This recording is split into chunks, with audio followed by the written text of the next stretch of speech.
پروردگار بہروں بر، پروردگار بہروں بر۔ اعوذ باللہ من الشیطان الرجیم، بسم اللہ الرحمن الرحیم۔ ان اللہ وملائکتہ یصلون علی النبی یا ایہا الذین آمنوا صلوا علیہ وسلموا تسلیما۔ اللہم صل علی سیدنا و نبینا و شفیعنا و مولانا محمد وعلی آل محمد وبارک وسلم۔ محترم خواتین و حضرات، السلام علیکم۔ پیام صبح کے ساتھ ایک بار پھر حاضر میں ہوں آپ کا میزبان انیق احمد۔ خواتین و حضرات، پیر، منگل، بدھ اور جمعرات، ان 4 دنوں میں ہم اور آپ جانتے ہیں کہ ہم زحمت دیتے ہیں اپنے ملک کے جید علماء کو اور ان سے قرآن کریم کی مختلف آیات کے تعلق سے سیکھتے ہیں کہ قرآن کریم کی ان آیات میں ہمارے لیے اللہ نے کیا پیغام رکھا ہے۔ اپنے علماء کے جتنے شکر گزار ہو جائیں کم ہے کہ قرآن کریم کا علم وہ ہم تک منتقل کرتے ہیں، ہمیں بتاتے ہیں، سمجھاتے ہیں کہ یہ جو ہدایت ہے، یہ جو روشنی ہے، یا زمین والوں سے اللہ کا آخری کلام وہ ہم سے کیا مخاطبت کرتا ہے۔ آج ہم ایک بڑی آیت ہے، آیت تو ایک ہی ہے لیکن ایک طویل آیت ہے، سورہ ابراہیم آیت نمبر 22، اس پر انشاءاللہ بات کروائیں گے اپنے عہد کے ایک جید عالم دین سے، ایک مفسر قرآن سے، کہ اللہ تعالیٰ یہ سورہ ابراہیم کی آیت نمبر 22 میں کیا فرما رہا ہے۔ اب یہ جب فیصلہ دیا جا چکا ہوگا تو شیطان کہے گا، اب شیطان کا مکالمہ اللہ قرآن کریم میں بیان کر رہا ہے۔ اب جب فیصلہ ہو چکا ہے، کہ دوزخیوں کا فیصلہ ہو چکا ہے، جنتیوں کا فیصلہ ہو گیا کہ اللہ کیا یہ فرما رہا ہے، دوزخی دوزخ میں چلے گئے اور جنتی جنت میں آ گئے، تو شیطان یہ کہے گا کہ حقیقت یہ ہے کہ اللہ نے جو تم سے وعدے کیے تھے نا وہ سب سچے تھے، اور میں نے جتنے وعدے کیے تھے ان میں سے کوئی بھی پورا نہیں کر سکا۔ شیطان برات کا اعلان کر رہا ہے، کیا؟ سوال کی شکل میں رکھیں گے۔ شیطان کہہ رہا ہے میرا تم پہ کوئی زور تھا ہی نہیں، میں نے اس کے سوا کچھ نہیں کہا کہ اپنے راستے کی طرف چھوڑو، اس راستے کو، رحمانی راستے کو، اس طرف آ جاؤ، یعنی شیطانی راستے کی طرف آ جاؤ۔ اور تم نے کیا کیا؟ تم نے میری دعوت پر لبیک کہا۔ شیطان تو صرف اپنی طرف بلاتا ہے، باقی کام تو ہم خود ہی کرتے ہیں۔ کیا ایسی بات ہے؟ یہ بھی ہم سوال کی شکل میں رکھیں گے۔ اب شیطان کہہ رہا ہے، قیامت کے روز کہہ رہا ہے، علل اعلان کہہ رہا ہے۔ کن سے کہہ رہا ہے؟ کیا دوزخیوں سے کہہ رہا ہے؟ ہم پوچھیں گے اپنے مہمان سے، کیا کہتا ہے شیطان؟ کہ اب تم مجھ پر ملامت نہ کرو، تم مجھ پر ملامت نہ کرو، اپنے آپ ہی پر کرو۔ یہاں نہ میں تمہاری داد رسی کر سکتا ہوں، تمہاری کوئی مدد نہیں کر سکتا، اور نہ تم بھی میری مدد نہیں کر سکتے۔ اس سے پہلے تم نے مجھے خدائی میں شریک کر رکھا تھا۔ اللہ اکبر، اللہ اکبر، کہ جب ہم رحمانی پیغام کو چھوڑ کر شیطانی کام کرتے ہیں تو کیا ہم شیطان کو اللہ کا شریک بنا دیتے ہیں؟ نعوذ باللہ، نعوذ باللہ۔ یہ بھی ہم ایک سوال رکھیں گے۔ شیطان کہہ رہا ہے کہ میں اب بری الذمہ ہوں، ایسے ظالموں کے لیے تو دردناک سزا یقینی ہے۔ کون سے ظالم؟ جو اللہ کے نافرمان ہیں۔ خواتین و حضرات، سوالات، اب یہ اتنی بڑی آیت، اس میں بہت سارے سوالات اٹھیں گے، خدا کرے کہ ہم کسی حد تک احاطہ کر سکیں۔ تشریف فرما ہے لاہور میں استاد الاساتذہ محترم ڈاکٹر محمد حماد لکھوی صاحب۔ ڈاکٹر صاحب، آپ کا بڑا ممنون، بڑا شکر گزار، آپ تشریف لائے۔ خواتین و حضرات، پنجاب یونیورسٹی میں آپ پڑھاتے ہیں، ڈین ہیں، ہمارے ملک کے ممتاز عالم دین محترم ڈاکٹر محمد حماد لکھوی صاحب، جن سے آج ہم سیکھیں گے۔ ڈاکٹر صاحب کو خوش آمدید کہتے ہوئے پروگرام کا آغاز اللہ تعالیٰ کے بابرکت نام سے سورہ ابراہیم اور آیت نمبر 22۔ اعوذ باللہ من الشیطان الرجیم، بسم اللہ الرحمن الرحیم۔ وقال الشیطان لما قضی الامر ان اللہ وعدکم وعد الحق ووعدتکم فأخلفتکم وما كان لي عليكم من سلطان إلا أن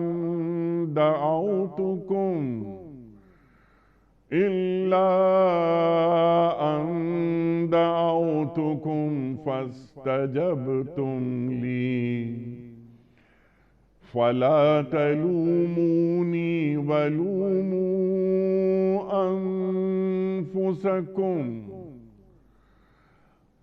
ما أنا بمصرخكم وما أنتم بمصرخي إني كفرت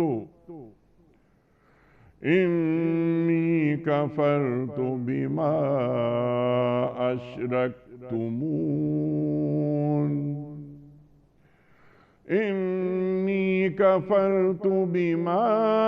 أشركتمون من قبل إن الظالمين لهم عذاب أليم۔ صدق اللہ العظیم۔ جب فیصلہ چکا دیا جائے گا تو شیطان کہے گا حقیقت یہ ہے کہ اللہ نے جو وعدے تم سے کیے تھے وہ سب سچے تھے، اور میں نے جتنے وعدے کیے ان میں سے کوئی بھی پورا نہیں کیا۔ میرا تم پر کوئی زور تو نہیں تھا، میں نے اس کے سوا کچھ نہیں کیا کہ اپنے راستے کی طرف تم کو دعوت دی اور تم نے میری دعوت پر لبیک کہا۔ اب مجھے ملامت نہ کرو، اپنے آپ ہی کو ملامت کرو۔ یہاں نہ میں تمہاری فریاد رسی کر سکتا ہوں اور نہ تم میری۔ اس سے پہلے جو تم نے مجھے خدائی میں شریک بنا رکھا تھا میں اس سے بری الذمہ ہوں۔ ایسے ظالموں کے لیے تو درد کی سزا یقینی ہے۔ خواتین حضرات، محترم ڈاکٹر حماد نقوی صاحب کی خدمت میں اس سے پہلے کہ ہم رکھیں آج کے پروگرام کے حوالے سے پہلا سوال، کل کے پوچھے گئے سوال کا درست جواب اور آج کا سوال آپ کی خدمت میں۔ کل کا سوال ہمارا یہ تھا کہ حضرت یوسف علیہ السلام کے والد کا نام کیا تھا؟ درست جواب حضرت یعقوب علیہ السلام۔ ہمارا آج کا سوال نوٹ فرما لیجئے۔ جنگ فجار کا سلسلہ ختم ہونے کے بعد ایک معاہدہ ہوا، اس معاہدے کا نام کیا تھا؟ حلف الفضول یا میثاق فجار یا صلح حدیبیہ؟ جو درست جواب آپ سمجھتے ہوں روانہ فرمائیے۔ ہمارے فون نمبرز ہیں 00922134527 ہمارا دوسرا فون نمبر ہے 009221343000980۔ ہمارا ای میل ایڈریس ps@dunyatv.tv، ہمارا SMS کا نمبر 3031 اور ہمارا واٹس ایپ کا نمبر ہے 00923258250194۔ ڈاکٹر صاحب ارشاد فرمائیے، یہ سورہ ابراہیم آیت نمبر 22 اللہ کیا فرما رہا ہے، اس کا پس منظر کیا ہے، اور یہ کس دن کا مکالمہ ہے شیطان کا؟ ارشاد۔ بسم اللہ الرحمن الرحیم۔ دیکھیں سورہ ابراہیم میں یہ وہ جگہ ہے، یہ وہ مقام ہے۔ بنیادی طور پر تو سورہ ابراہیم میں دو اہم مضامین ہیں، یا یوں کہہ لیجئے دو قسم کے مضامین ہیں۔ ایک تو وحدت انبیاء کا ذکر ہے کہ تمام انبیاء کی دعوت جو تھی وہ ایک ہی تھی اور دعوت توحید تھی، یہ بہت نمایاں مضمون ہے۔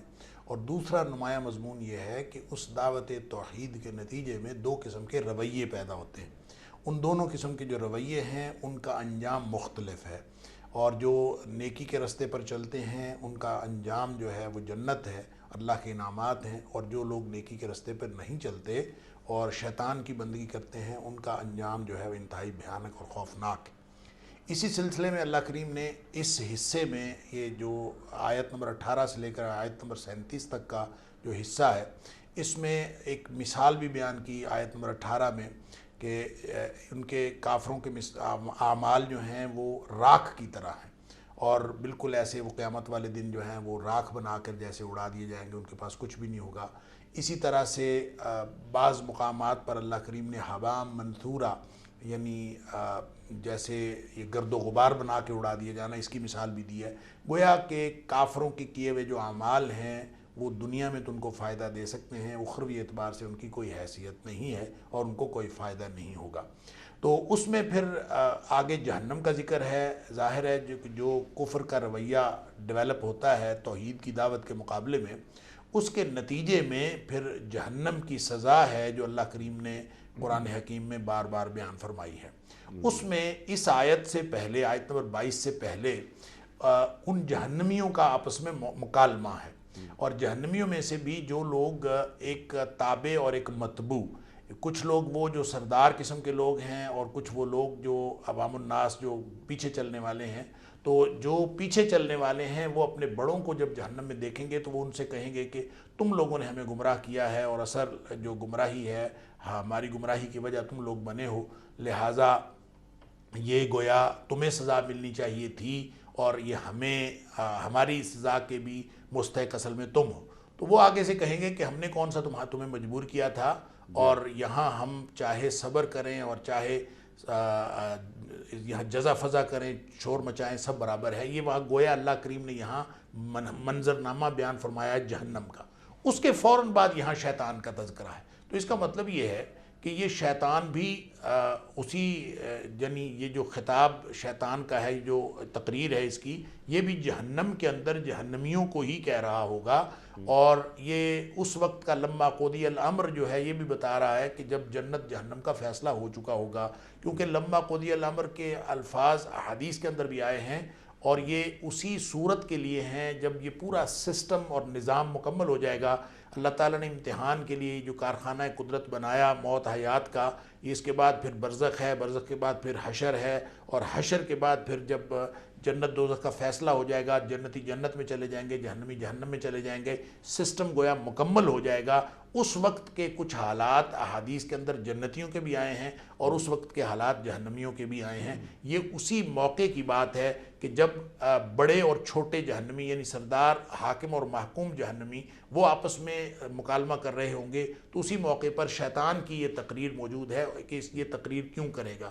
امام قرطبی علیہ الرحمہ نے امام حسن کا ایک قول نقل کیا ہے کہ وہ کہتے ہیں کہ یہ اس وقت باقاعدہ یہ وہاں آگ کا کوئی چبوترا بنا ہوا ہوگا، آگ کا کوئی ممبر بنا ہوگا، تو اسی میں آگ میں جلتے ہوئے یہ وہاں کھڑا ہو کے یہ تقریر کرے گا۔ اس موقع پر ایک بات جو امام قرطبی نے مسند دارمی اور طبرانی کی معجم کبیر کے حوالے سے ایک روایت لکھی ہے، عبداللہ بن مبارک کی کتاب الزہد کے اندر بھی موجود ہے، کہ وہ کہتے ہیں کہ اور اس کا تعلق یعنی جہاں حدیث شفاعت ہے، نبی پاک صلی اللہ علیہ وسلم کی شفاعت کا ذکر ہے، اسی میں ایک ذکر ہے شیطان کی گفتگو کا۔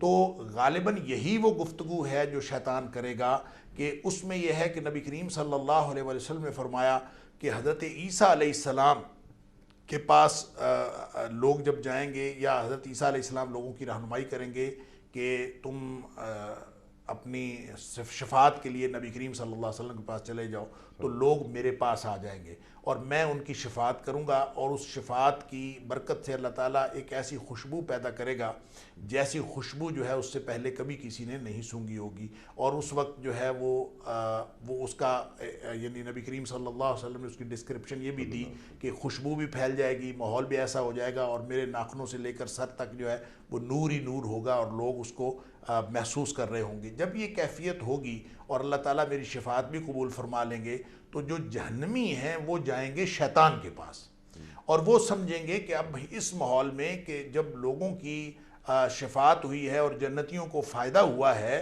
تو ہم جاتے ہیں، کافر جو ہیں وہ جا کے شیطان کی سفارش کروانے کے لیے اس کے پاس جائیں گے، اور وہاں جا کے یہ امام قرطبی نے ایک روایت لکھی ہے کہ وہاں جا کے شیطان کے پاس یہ درخواست کریں گے کہ تم بھی ہماری سفارش کرو۔ اس موقع پر وہ یہ کہے گا کہ میں سفارش تمہاری کیا کروں، کہ دنیا میں اللہ نے جتنے وعدے تم سے کیے تھے وہ تو سارے پورے ہوئے، اور اللہ کے وعدے تو سچے ہیں، اللہ سے سچا کس کا وعدہ ہے؟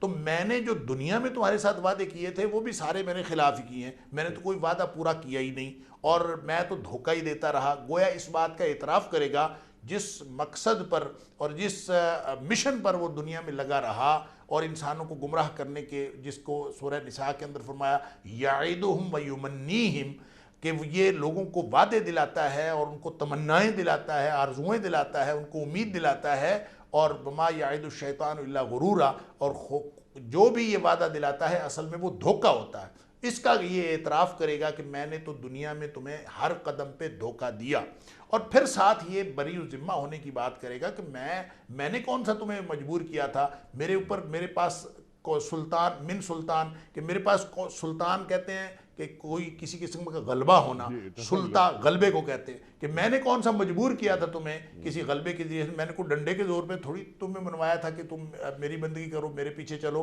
اور میں نے تو صرف ایک دعوت دی تھی اور ایک تمہارے سامنے ایک بات رکھی تھی، اور تم نے اس ساری فاستجبتم لی، اور تم سب نے میری بات قبول کر لی۔ اب اپنے آپ کو تم ملامت کرو، مجھے ملامت نہ کرو۔ یہ اس موقع کی تقریر ہے ابلیس کی، شیطان کی، جو اللہ کریم فرما رہا ہے، اور اس موقع پر پھر وہ یہ بھی کہے گا کہ آج یہ جو فریاد رسی کروانے میرے پاس آئے ہو، تو نہ میں تمہاری فریاد رسی کر سکتا ہوں، نہ تم میری فریاد رسی کر سکتے ہو، کیونکہ تم اپنی سزا بھگت رہے ہو، میں اپنی سزا بھگت رہا ہوں۔ اور ان سزا بھگتتے ہوئے یہ جو مسرخی ہے، اس میں صرخ کا معنی ہوتا ہے چیخنا، اور اصل میں جو چیخا جاتا ہے کسی کے سامنے فریاد کرنے کے لیے، اس کے لیے یہ صرخ استعمال ہوتا تھا، یہ مادہ استعمال ہوتا ہے، اور بعد میں یہ استعمال ہونے لگا اس فریاد کا جواب دینے کے اعتبار سے۔ گویا اب جو تم چیخ رہے ہو تو میں تمہاری کو مدد نہیں کر سکتا، تمہاری فریاد رسی نہیں کر سکتا، اور میں اگر چیخوں تو تم میری فریاد رسی نہیں کر سکتے۔ اور وہاں وہ اس بات سے بھی برات کا اعلان کرے گا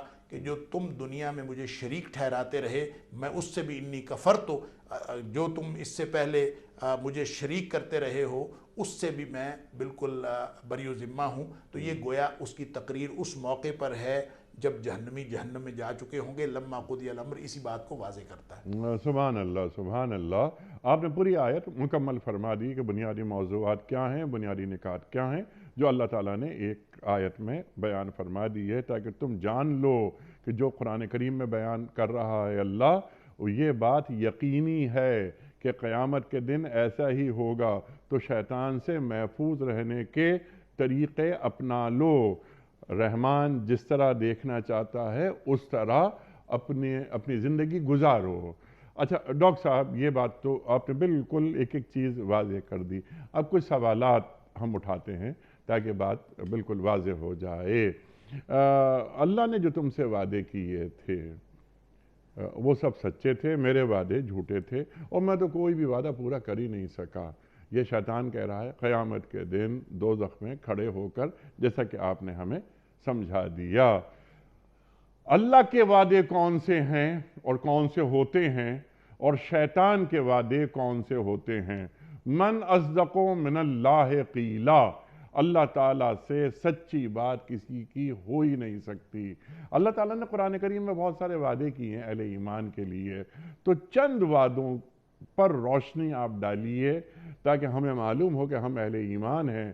اللہ تعالیٰ کا جو وعدہ ہوتا ہے وہ کبھی جھوٹا نہیں ہوتا، اور اللہ تعالیٰ کبھی وعدہ خلافی نہیں کرتا۔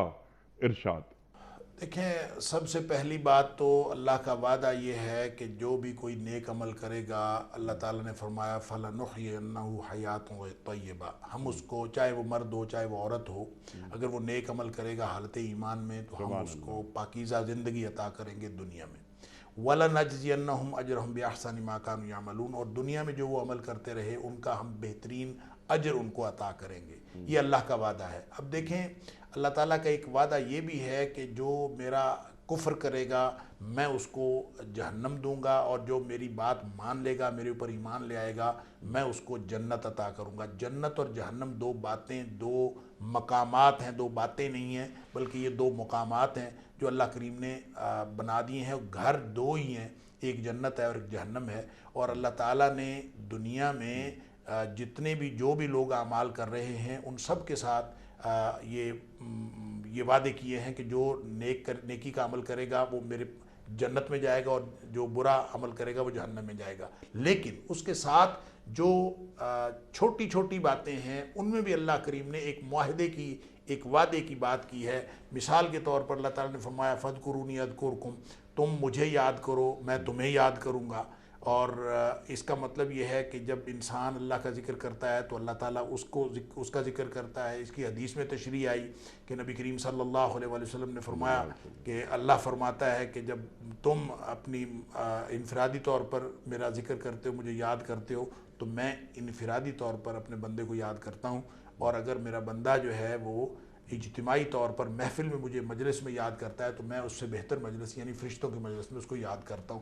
تو یہ گویا اس بڑے وعدے کے ساتھ کہ جو بڑا وعدہ جنت اور جہنم میں سے کسی ایک کا ہے کہ اگر انسان نیکی کا عمل کرے گا تو وہ جنت میں جائے گا اور برائی کرے گا تو وہ جہنم میں جائے گا۔ تو جیسے اقبال کہتا ہے عمل سے زندگی بنتی ہے جنت بھی جہنم بھی، یہ خاکی اپنی فطرت میں نہ نوری ہے نہ ناری ہے۔ تو کہنے کی بات یہ ہے کہ اس بڑے ٹارگٹ اور اس بڑی منزل کے علاوہ اس منزل کے راستے میں جتنی بھی چیزیں ہیں ہر موقع پر اللہ تعالیٰ کے وعدے ہیں۔ مثال کے طور پر اللہ تعالیٰ فرماتا ہے کہ یہ جو قرآن ہم نے نازل کیا یہ نور ہے، اور جو شخص بھی اس کے پیچھے چلے گا اور اللہ کی خوشنودی اس قرآن کے ذریعے سے حاصل کرنے کی کوشش کرے گا، یہدی بہ اللہ، اللہ تعالیٰ اس کے ذریعے سے ہدایت دے دیتا ہے، من اتبع رضوانہ، ہر اس شخص کو جو اللہ تعالیٰ کی رضامندی کا متلاشی ہوتا ہے۔ کس کی ہدایت دے دیتا ہے؟ سبل السلام، سلامتی کے راستوں کی۔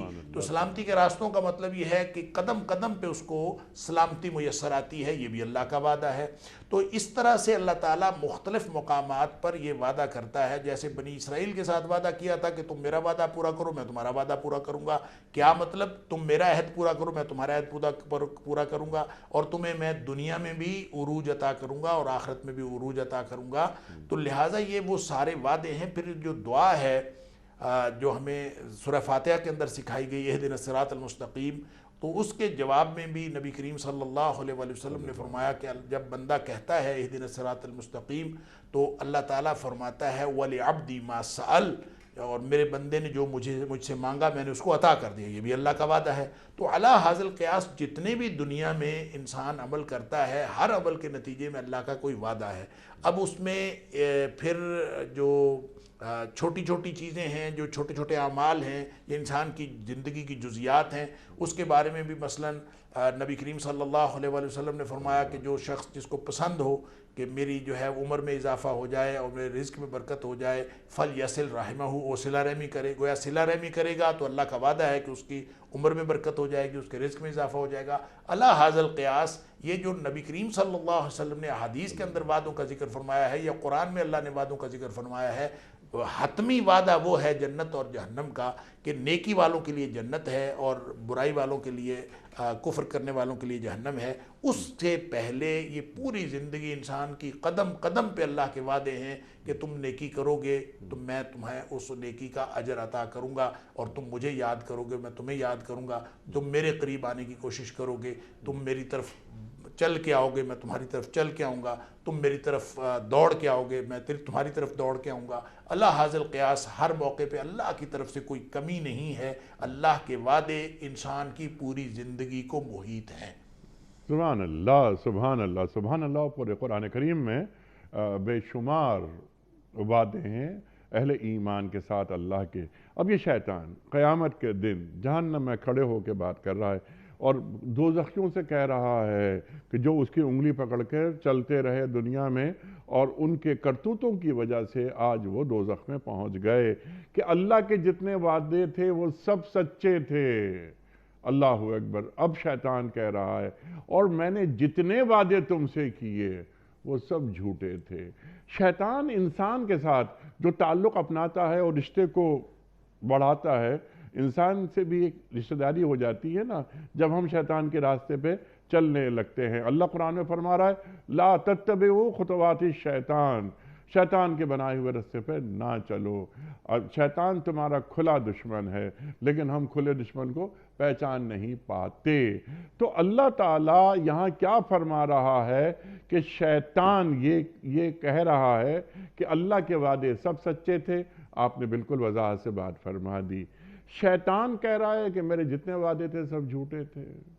شیطان انسان کو کون کون سے بہلاوے دیتا ہے، کون کون سے خواب دکھاتا ہے، کون کون سے وعدے کرتا ہے، جو آج وہ قبول کر رہا ہے، اعتراف جرم کر رہا ہے کہ جتنے میرے وعدے تھے وہ سب جھوٹے تھے۔ ارشاد۔ دیکھیں انسان اس دنیا میں امتحان کے لیے آیا ہے، اور اس امتحان کے چیلنج کو سب سے مشکل بنانے والا شیطان ہی ہے۔ اور شیطان نے ابتدائی آفرینش اللہ سے یہ جب مہلت مانگی تھی کہ تو مجھے مہلت دے دے، تو اللہ تعالیٰ نے مہلت تو دے دی، تو اس نے صرف مہلت ہی مانگی تھی اور کچھ نہیں مانگا تھا، تو اللہ تعالیٰ نے مہلت کے ساتھ ساتھ اس کو اور بہت ساری طاقتیں عطا کر دیں۔ مثلاً یہ نظر نہیں آتا، یہ بھی اس کو طاقت مل گئی۔ مثلاً یہ وہاں داخل ہو جاتا ہے جہاں ہوا داخل ہو جاتی ہے، یہ انسان کے خون میں گردش کرنے لگتا ہے، یہ انسان کے اندر بھی گھس جاتا ہے، اور ان الشیطان یجری من الانسان مجرى الدم، اور یہ اتنی ساری پاور عطا ہو گئی، اور اس ساری طاقت کے ساتھ پھر اللہ تعالیٰ نے فرمایا کہ تو اپنے گھوڑے دوڑا لے، اور اس کے لیے جتنے پیادے اور سوار ہو سکتے ہیں تم سب کو لے لے، ساری دنیا میں جتنے تیرے پاس معاونین ہو سکتے ہیں سب کو تم اپنے معاون کر لو، لیکن اس کے باوجود میرے بندوں کے اوپر تیرا کوئی ان عبادی لیس لک علیہم سلطان، میرے بندوں کے اوپر تیرا کوئی زور نہیں چلے گا۔ اب یہ اس کے بعد اس سے لے کر یہ شیطان جو ہے یہ آغاز کرتا ہے انسان کے دل میں وسوسہ ڈالنے سے۔ لہٰذا جب کبھی انسان یعنی گمراہ کرنے کی کوشش کرتا ہے شیطان، تو اس کا آغاز ہوتا ہے انسان کے دل میں وسوسہ ڈالنے سے۔ اور نبی کریم صلی اللہ علیہ وآلہ وسلم نے فرمایا بعض اوقات تو یہ سادہ سا سوال انسان کے دل میں کرتا ہے، اور سوال یہ ڈالتا ہے کہ تمہیں کس نے پیدا کیا ہے؟ آدمی کہتا ہے مجھے اللہ نے پیدا کیا ہے، یعنی اندر ہی اندر سوال جواب ہو رہے ہوتے ہیں، ساری کائنات کو کس نے پیدا کیا؟ اللہ نے پیدا کیا۔ تو پھر یہ ایک سوال ڈالتا ہے اللہ کو کس نے پیدا کیا؟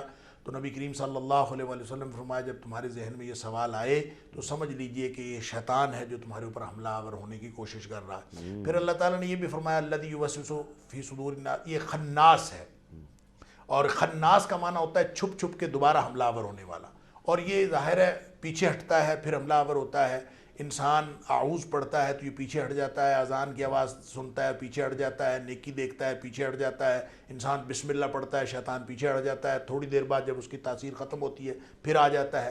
گویا ایک مسلسل جنگ ہے، اور اس جنگ میں شیطان اس کو یعیدہم ویمنیہم، یعنی اس کو وعدے بھی دلاتا ہے اور تمنائیں بھی پیدا کرتا ہے، اور اس کو دنیا کی زندگی خوشنما بنا کے دکھاتا ہے، اور پھر اس کو جو قرآن نے کہا کہ لا تتبعوا خطوات الشیطان، کہ شیطان کے قدموں کی پیروی نہ کریں، یہ برائی کو نیکی بنا کے دکھاتا ہے، اور اس کو اس ایسے یعنی انسان کو پتہ چل جائے کہ میں گمراہی کی طرف جا رہا ہوں یا شیطان کی پرستش کی طرف جا رہا ہوں، تو انسان جو ہے وہ اپنے آپ کو قدم وہیں روک لے۔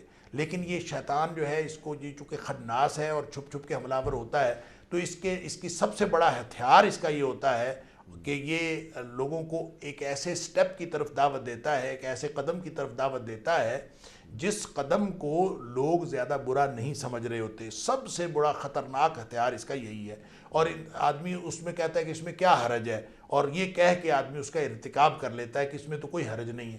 پھر اگلے مرحلے پہ یہ اگلا سٹیپ دکھاتا ہے، پھر اس سے اگلے مرحلے پہ اگلا سٹیپ دکھاتا ہے، یوں کر کے یہ انسان کو گمراہی کی طرف لے کے جاتا ہے، اور انسانوں کو اس طرح بھی وعدے دلاتا ہے اور تمنائیں کہ ابھی عمر بڑی پڑی ہے، میں کر لوں گا، میں اپنے معاملات سیدھے کر لوں گا، میرے پاس سارے معاملات ہیں۔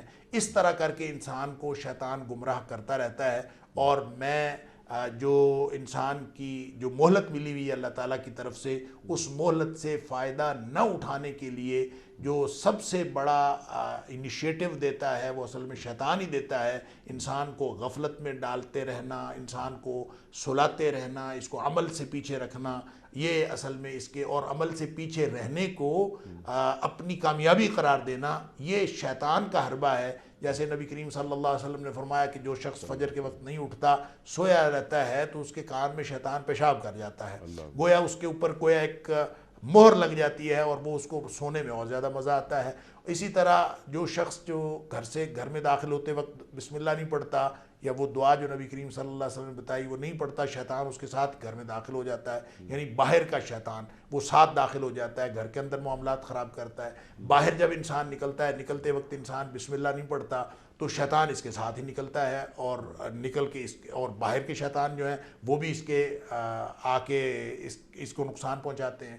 اور نبی کریم صلی اللہ علیہ وسلم نے بتایا کہ جب انسان گھر سے نکلتے وقت بسم اللہ توکلت علی اللہ پڑھ کے نکلتا ہے تو باہر ایک شیطان کھڑا ہوتا ہے جو اس کا انتظار کر رہا ہوتا ہے کہ میں نے اس کو نقصان پہنچانا ہے، اور جو اندر کا شیطان جو اس کا قرین ہے اس کے ساتھ نکلتا ہے، تو یہ اس کو بتاتا ہے کہ نہیں ابھی تو اس نے دعا پڑھ لی ہے، میری طاقت بھی زائل ہو گئی ہے، اور تو اس پر کیا حملہ کرے گا اور کیا کرے گا۔ تو اس کا مطلب یہ ہے کہ ایک مکمل مستقل جنگ ہے جو شیطان اپنے وسوسوں کے ذریعے سے اور سٹیپ بائی سٹیپ انسان کو گمراہ کرنے کے ذریعے سے کہ ابھی کوئی مسئلہ نہیں ہے، دنیا میں کامیابیاں تمہیں ملیں گی، اور دنیا کی کامیابیوں کو خوشنما بنا کے دکھا کے انسان کو اللہ کی طرف سے گمراہ کرتا ہے۔ یہ سب سے بڑا دھوکہ ہے جس کو قرآن نے کہا وما یعدہم الا غرورا، یا وما یعدہم الشیطان الا غرورا، شیطان جو بھی وعدے دلاتا ہے وہ سارے کے سارے دھوکہ ہوتے ہیں، جیسے سراب ہوتا ہے کہ انسان اس کی طرف چلتا ہے تو اصل میں وہ حقیقت کچھ نہیں ہوتی۔ اللہ اکبر، اللہ اکبر۔ ڈاکٹر صاحب سبحان اللہ، سبحان اللہ۔ اچھا، اب جدید دور یا ہر دور میں شیطان کی چالیں تبدیل ہوتی رہتی ہیں، تو آج کا جو طریقہ واردات ہے آج کے شیطان کا، مثال کے طور پر کہ یہ سود لے لو، کوئی مسئلہ نہیں، یہ سود وہ سود ہے ہی نہیں جو قرن اولیٰ میں ہوتا تھا۔ زمانے بدلتے ہیں تو معنی بدل جاتے ہیں۔ یہ شیطان ایک خیال ڈالتا ہے، ایک عورت اہل ایمان، ایک مومنہ گھر میں ہے، ارے تم گھر میں بیٹھی ہوئی ہو، باہر جاؤ، اتنی لکھی پڑھی ہو، باہر جاؤ۔ گھر میں ایک تنخواہ آتی ہے تمہارے میاں کی، 2 تنخواہیں آئیں تو گھر کی معیشت کتنی مضبوط ہو جائے، ارے یہ کیا کر رہی ہو، وغیرہ وغیرہ وغیرہ۔ تم پردے میں ہو، یہ تمہیں اللہ تعالیٰ نے کتنا حسین اور جمیل بنایا ہے، اور تم پردے میں بیٹھتی ہو۔ تم باہر نکلو، شیطانی وسوسے جو آپ نے فرمایا۔ آج کے دور میں شیطان کا جو طریقہ واردات ہے وہ کیا ہے ڈاکٹر صاحب؟ ذرا ہمیں تعلیم کیجئے، پھر ہم آپ سے پوچھیں گے کہ اپنے شیطان کو مسلمان کیسے کیا جاتا ہے۔ دیکھیں، اللہ کریم نے شیطان کی بات من شر الوسواس الخناس جو فرمایا ہے نا، یہ اس کی جو خصوصیت بتائی کہ اس سے میں اللہ کی پناہ میں آتا ہوں، من شر الوسواس الخناس۔ اس کا مطلب ہے ایک تو وسوسے ڈالتا ہے، اور وسوسے، اور دوسرا یہ کہ چھپ چھپ کے بار بار حملہ آور ہوتا ہے۔ اس کا مطلب یہ ہے کہ انسان کی زندگی کے جو بھی امور ہوتے ہیں ان کے بارے میں یہ اس کو ڈراوا دیتا ہے کہ تم ناکام ہو جاؤ گے، تمہاری زندگی برباد ہو جائے گی اگر تم یہ کام نہیں کرو گے، اور اس سے اس کو جیسے حکمرانوں کو یا عوام الناس میں سے جو لوگ بااثر ہوتے ہیں ان کو کہنا کہ اگر تم یہ والا اقدام نہیں کرو گے تو تمہاری معیشت بگڑ جائے گی، تم پتھر کے دور میں چلے جاؤ گے، تمہارے یہ فلاں حالات ہو جائیں گے، اگر تم جیسے آپ نے سود کا ذکر کیا، سود نہیں لوگے تو پھر آپ کی تو یہ ڈیفالٹر ہو جائے گا ملک اور اس کے پلے کچھ نہیں رہے گا۔ ایسی ایسی باتیں اور ایسی خطرناک باتیں، وسوسے ڈالنا، اور ساتھ جو ہے وہ تمنائیں اور امیدیں دلانا کہ اگر تم یہ حرام کام کر لو گے تو اس سے یہ نتیجہ نکلے گا، اگر یہ کر لو گے اس سے اور فائدہ ہوگا، اور فائدے دکھانا، یہ اصل میں شیطان کا ہر دور میں حربہ رہا ہے۔ اور جس طرح کا انسان ہوتا ہے اس کے وسوسے بھی اسی طرح کے ہوتے ہیں، اور اس کا شیطان اس کے اوپر اسی طرح کے حملے کرتا ہے اور اسی طرح کے وعدے دلاتا ہے اور تمنائیں دلاتا ہے جس طرح کسی کا ذوق ہوتا ہے. یا اس کو اگر آپ علامہ ابن جوزی کی کتاب ہے تلبیس ابلیس کہ یہ جو ابلیس ہے یہ ہمیشہ آپ کو کوئی بھی چیز جو ہے وہ سیدھی نہیں دکھاتا, ہر چیز کو ملمہ کاری کرتا ہے اور ملمہ کاری کر کے پھر آپ کو سامنے ایک چیز لاتا ہے اور انسان کو کبھی بھی سمجھ نہیں آنے دیتا کہ اصل چیز کیا ہے. لہٰذا حکمران کا جو شیطان ہے یا حکمرانوں کا جو فتنہ ہے وہ مختلف ہے, ان کو وسوسہ بھی مختلف ڈالتا ہے, ان کو وعدے بھی مختلف دلاتا ہے. عوام الناس کے جو وسوسے ہیں وہ مختلف ہیں, ان کے فتنے مختلف ہیں, لیکن ہر شخص اسی طرح جو پڑھا لکھا آدمی ہے اس کا فتنہ مختلف ہے. اسی طرح کوئی شخص جو اگر اپنے آپ کو اللہ تعالیٰ کے قریب سمجھتا ہے تو اس کا فتنہ مختلف ہے اور اس کو اس چکر میں ڈال دے گا کہ تیرے سے زیادہ نیک ہی آدمی کوئی نہیں ہے, تو سب سے زیادہ نیک آدمی ہے, اس کو عجب میں مبتلا کر دے گا اور وہ اس طرح سے وہ شیطان کی گمراہی میں اس کے وعدوں میں آ جاتا ہے. لہٰذا اس کا کوئی ایک بنا سورا یا سیدھا سادہ کوئی مستقل طریقہ نہیں ہے, بلکہ اس کے مختلف طریقے ہوتے ہیں اور ہر شخص کو گمراہ کرنے کے لیے اس کے مزاج, اس کے ماحول اور اس کی ضرورتوں کو یہ ملحوظ رکھتا ہے, اور جس شخص کو جو ضرورت ہوتی ہے اس کے بارے میں اس کو گمراہ کرتا ہے, اور وہ پھر شخص اللہ تعالیٰ پر توکل کرنے کی بجائے شیطان کے پیچھے اور اس کے ڈالے ہوئے اللہ پہ توکل کرنے کی بجائے شیطان پہ توکل کرنا شروع کر دیتا ہے. اچھا, یہ انفرادی معاملات تو ہو گئے, ہم جیسے معمولی لوگ جو ریاست میں رہتے ہیں شیطان حملہ آور ہوتا ہے, لیکن ریاست کے جو حکمران ہوتے ہیں کیا ان پر بھی شیطان حملہ آور ہوتا ہے کہ ارے یہ کیا مسئلہ, اگر تم نے کسی بڑی طاقت کے سامنے کوئی فیصلہ کر لیا تو ایسا نہ ہو کہ کوئی بڑی طاقت تمہیں پتھروں کے زمانے میں لے جائے, تمہاری معیشت کو روک دے, تمہارے رزق کے دروازے بند کر دے, وغیرہ وغیرہ. ارشاد.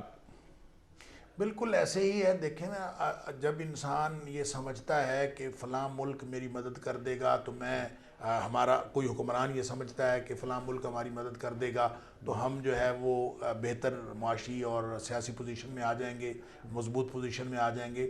یہ دراصل بے ایمانی کی اور یعنی یوں کہہ لیجئے کہ ایمان کی کمزوری کی دلیل ہے, کیونکہ اللہ تعالیٰ نے بہت سادہ الفاظ میں یہ بات سمجھائی ہے کہ ینصرکم اللہ فلا غالب لکم. اہل ایمان کے لیے غلبے کے اور عروج کے قوانین اللہ کے اور ہیں, اور جو ایمان والے نہیں ہیں ان کے لیے اللہ کے قوانین اور ہیں. اللہ تعالیٰ نے کچھ جنرل رولز بنائے ہوئے ہیں کہ جو کوئی بھی نیکی کرتا ہے اور جو کوئی بھی ان رولز کو اپناتا ہے وہ عروج حاصل کرتا چلا جاتا ہے.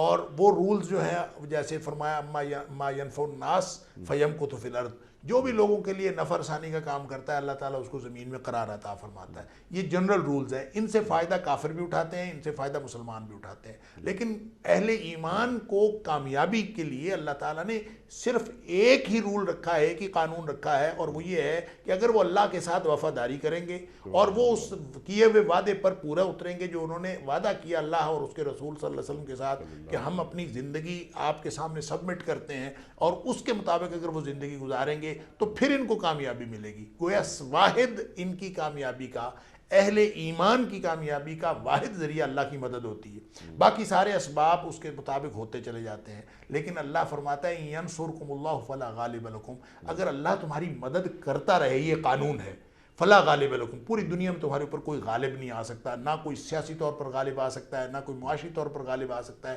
تم کبھی مغلوب نہیں ہو سکتے. لیکن وَإِن يَخْذُلْكُمْ, جب اللہ ہی تمہیں چھوڑ جائے, تو یہ تھی وہ واحد طاقت انسان کی.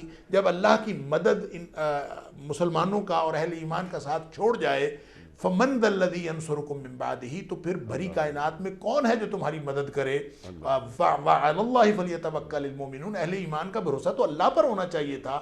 جب لوگ بھروسہ کسی اور چیز پر کرتے ہیں تو پھر یہ مغلوبیت, اہل ایمان جب کسی اور چیز پر بھروسہ کرتے ہیں تو پھر یہ مغلوبیت کے میں آ جاتے ہیں, اور اگر یہ مغلوبیت سے نکلنا چاہتے ہیں تو ان کو اللہ کی مدد حاصل کرنا پڑے گی, اور اللہ کی مدد حاصل کرنے کے لیے ان کو ایمان کی حفاظت کرنی پڑے گی. وَأَنْتُمُ الْأَعْلَوْنَ إِن كُنتُم مُؤْمِنُونَ, اگر تم مومن ہو تو پھر تم عروج اور کامیابی تمہارا مقدر ہے. تو گویا اہل ایمان کے لیے اللہ تعالیٰ نے کامیابی کا اصول اور رکھا ہے.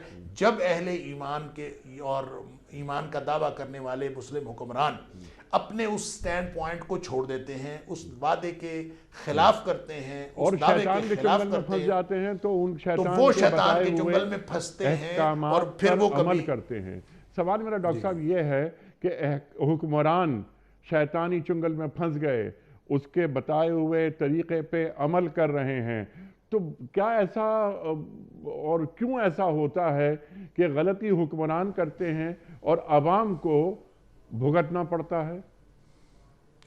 اصل میں اس میں دیکھیں بات یہ ہے کہ اللہ کا قانون یہ ہے کہ اللہ تعالیٰ ہر شخص کو جس نے غلطی کی ہوتی ہے اسی کو سزا دیتے ہیں۔ جی ہاں، ایسا اللہ کا قانون نہیں ہے کہ کسی اور کی غلطی کی سزا کسی اور کو دی جائے، لیکن ایک موقع ایسا آتا ہے کہ عوام الناس جو ہیں وہ ان حکمرانوں کی حمایت سے اگر آپ ہاتھ پیچھے کھینچ لیں اور ان کی حمایت نہ کریں تو پھر اللہ تعالیٰ ان کو بچا لیتا ہے، وگرنہ یہ بھی اسی چنگل میں پھنس جاتے ہیں، کیونکہ اللہ کا قانون یہ ہے۔ نبی کریم صلی اللہ علیہ وسلم نے یہ قانون بتایا کہ اللہ تعالیٰ جو ہے وہ کبھی بھی ایسا نہیں ہوتا کہ اللہ تعالیٰ ان اللہ تعالیٰ لا يعذب العامة بعمل الخاصۃ، اللہ تعالیٰ کا یہ قانون نہیں ہے کہ اللہ تعالیٰ خاص لوگوں کی غلطی کی سزا جو ہے وہ عام لوگوں کو دے دے، یہ اللہ کا قانون نہیں ہے۔ جس نے غلطی کی ہے اسی کو ملتی ہے، لیکن وہ خاص لوگ جب کوئی ایسی حرکت کریں اور عام لوگ اس کو دیکھ رہے ہوں، حتیٰ اذا یروا المنکر بین ظہرانہم،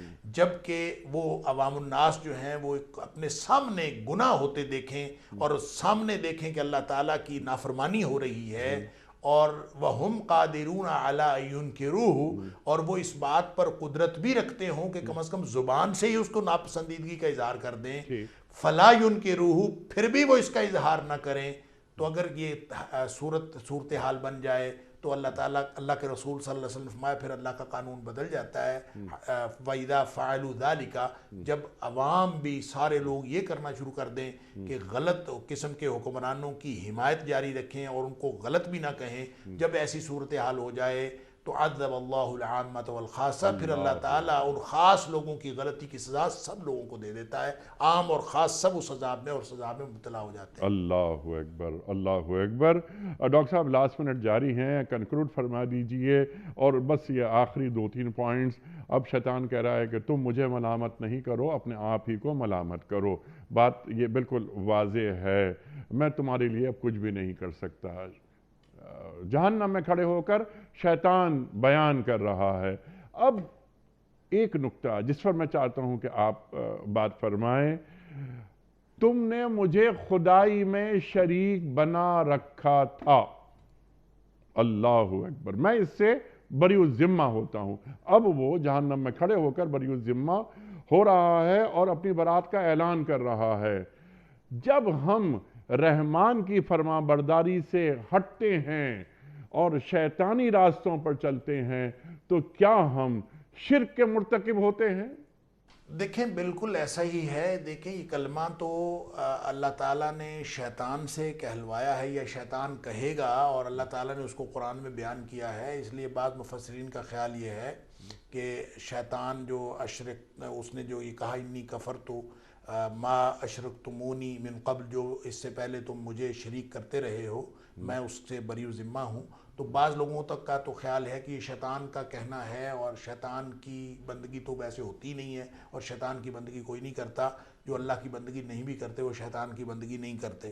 اور دنیا میں شاید اب تو خیر ایسے لوگ پیدا ہو گئے ہیں، ایسے طبقے جو ڈائریکٹ شیطان کی بندگی بھی کرتے ہیں، اور وہ اس شیطان کے یعنی ڈیول ورشپ کرنے والے جو ہیں اب تو پیدا ہو گئے ہیں دنیا میں، اللہ تعالیٰ معاف فرمائے۔ لیکن جو ہر دور میں جو بھی اللہ کی بندگی نہیں کرتا وہ دراصل شیطان کی بندگی کرتا ہے، یعنی چاہے وہ اپنی مرضی کر رہا ہو، چاہے وہ کسی اور کی مرضی کر رہا ہو، جو اللہ اور اس کے رسول صلی اللہ علیہ وسلم کی لگائی ہوئی حدود سے باہر نکلتا ہے وہ دراصل شیطان کی بندگی کرتا ہے۔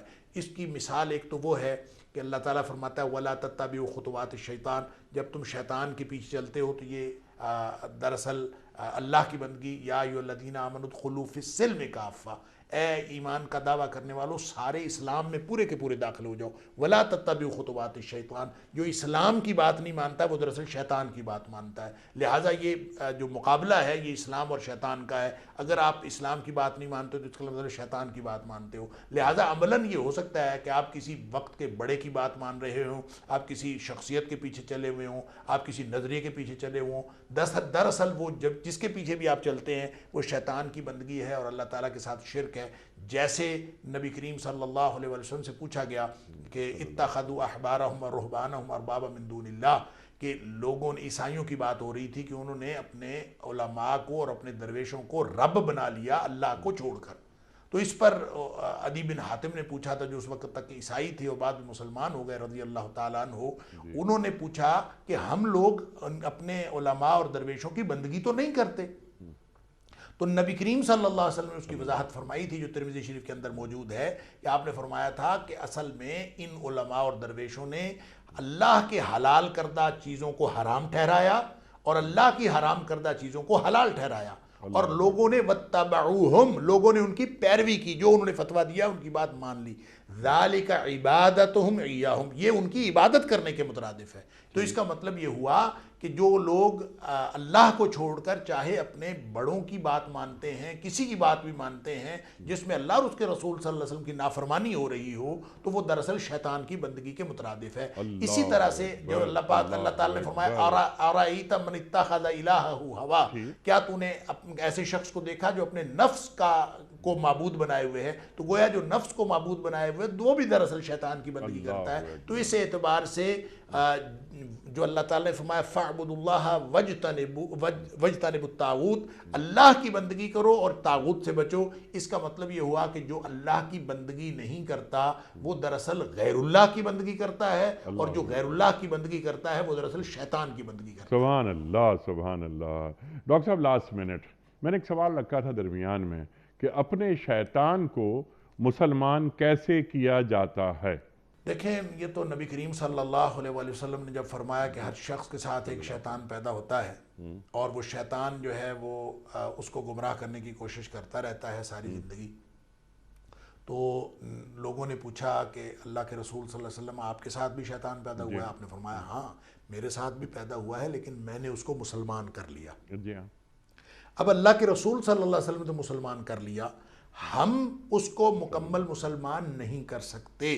ہم صرف اس شر سے بچنے کے لیے نبی کریم صلی اللہ علیہ وسلم کے بتائے ہوئے طریقوں پر عمل کریں تو اس سے شر سے بچ سکتے ہیں، اور وہ شیطان جو ہے وہ اس کو بے بس کر سکتے ہیں۔ اور وہ بے بس کیسے ہوتا ہے؟ اس کے لیے نبی کریم صلی اللہ علیہ وآلہ وسلم نے جو دین اسلام کا طریقہ، جو سارے فرائض ہیں وہ پورے کرنے سے شیطان بے بس ہوتا ہے، اذان دینے سے شیطان بھاگ جاتا ہے، نماز پڑھنے سے شیطان دور ہو جاتا ہے، بسم اللہ پڑھنے سے شیطان کی طاقت زائل ہو جاتی ہے۔ جیسے میں نے عرض کیا کہ نبی کریم صلی اللہ علیہ وآلہ وسلم نے فرمایا کہ اگر کوئی شخص اپنے گھر میں داخل ہوتے ہوئے بسم اللہ پڑھ لیتا ہے تو شیطان بے بس ہو جاتا ہے جو اس کے ساتھ داخل ہو رہا ہوتا ہے گھر، اور وہ جا کے کچھ نہیں کر سکتا۔ اسی طرح باہر نکلتے وقت بسم اللہ پڑھ لیتا ہے تو صرف وہ شیطان بے بس نہیں ہوتا جو اس کے ساتھ آیا ہے، بلکہ جو باہر کھڑے ہوئے شیطان، دیگر شیاطین ہیں جو اس کو نقصان پہنچانے کے لیے انتظار میں ہوتے ہیں، وہ بھی بے بس ہو جاتے ہیں۔ اس کا مطلب یہ ہے کہ وہ ذکر اذکار جو اللہ سبحان اللہ، سبحان اللہ۔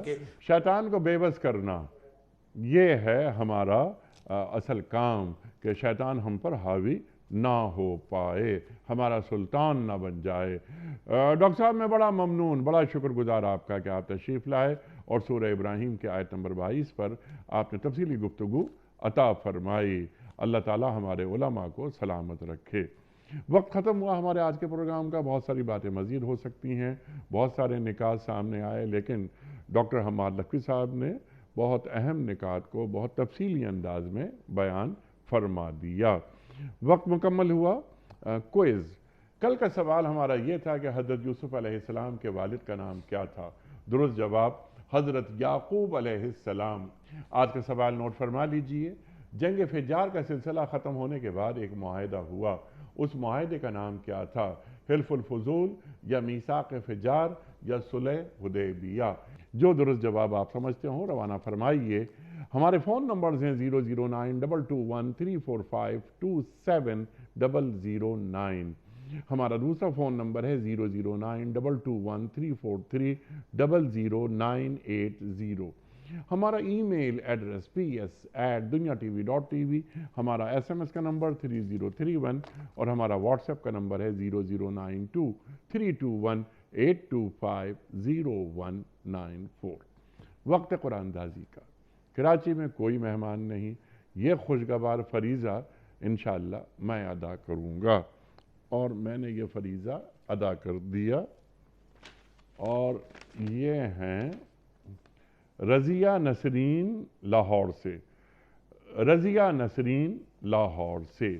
محترمہ رضیہ صاحبہ، آپ کی خدمت میں دنیا ٹی وی کی جانب سے دینی کتب پر مشتمل گفٹ ہیمپر آپ کے گھر بذریعہ کوریئر روانہ کیا جا رہا ہے۔ آپ کو بہت بہت مبارک ہو۔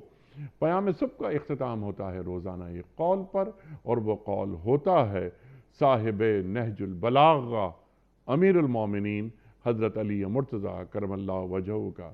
آپ فرماتے ہیں، کمزوروں پر رحم کرنے سے رحمت نازل ہوتی ہے۔ سبحان اللہ، سبحان اللہ۔ کمزوروں پر رحم کرنے سے رحمت نازل ہوتی ہے۔ اپنے میزبان انیق احمد کو کل تک کے لیے اجازت دیجیے۔ خدا حافظ۔ پروردگار